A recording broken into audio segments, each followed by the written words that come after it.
ಇನ್ನು ಮುಂದೆ ನಿಮ್ಮ ನೆಚ್ಚಿನ ಧಾರಾವಾಹಿಗಳ ಫುಲ್ ಎಪಿಸೋಡ್ಗಳು ಸನ್ ನೆಕ್ಸ್ಟ್ ಆಪ್ನಲ್ಲಿ ಮಾತ್ರ.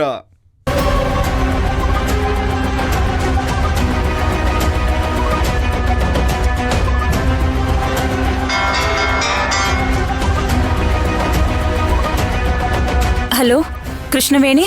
ಹಲೋ ಖುಷಿ. ಖುಷಿ, ನೀನು ಮೈನಾನ ಬೆಳಿಗ್ಗೆ ಎಲ್ಲಿ ಡ್ರಾಪ್ ಮಾಡಿದೆ? ಯಾಕೆ? ಮೊದಲು ಹೇಳು, ನೀನು ಮೈನಾನ ಎಲ್ಲಿ ಡ್ರಾಪ್ ಮಾಡಿದೆ? ಅಲ್ಲೇ ಒಂದು ಗೋಡೌನ್ ಇತ್ತು, ಅಲ್ಲೇ ಇಳ್ಕೊಂಡ್ಲು. ಗೋಡೌನ್ ಹತ್ರನಾ? ಹೌದು. ಅಂದ್ರೆ ಮೈನಾ ಅಲ್ಲೇ ಇದ್ದಾಳೆ ಅನ್ಸುತ್ತೆ. ಅವಳ ಚಪ್ಪಲಿ ಕೂಡ ಅಲ್ಲೇ ಇತ್ತು. ಯಾರೋ ಕೂಡ ಹಾಕಿದಾರೋ ಏನೋ ಅವಳನ್ನ. ಕೂಡ ಹಾಕಿದಾರ? ಕೃಷ್ಣವೇಣಿ, ನೀನೇನ್ ಹೇಳ್ತಿದ್ಯಾ? ಅವಳೇ ಕೂಡ ಹಾಕ್ತಾರೆ. ನೀನೆಲ್ಲಿದ್ಯಾ ಈಗ? ಖುಷಿ, ಅದು ಮೈನಾನ ಅಲ್ಲಿ ಯಾರೋ ಖುಷಿ ಖುಷಿ ಮೈನಾನ ಯಾರೋ ಕಿಡ್ನಾಪ್ ಮಾಡ್ತಿದ್ದಾರೆ ಅನ್ಸುತ್ತೆ. ಕೃಷ್ಣವೇಣಿ, ಕಿಡ್ನಾಪ? ಅಯ್ಯೋ ಹೌದು, ನಾನು ಅವ್ರನ್ನ ಫಾಲೋ ಮಾಡ್ತೀನಿ. ನಿನ್ಗೆ ಲೈವ್ ಲೊಕೇಶನ್ ಕಳಿಸ್ತೀನಿ. ನೀನು ಅಲ್ಲಿಗೆ ಬೇಗ ಬಂದ್ಬಿಡು, ಸರಿನಾ? ಬೇಗ ಬಾ.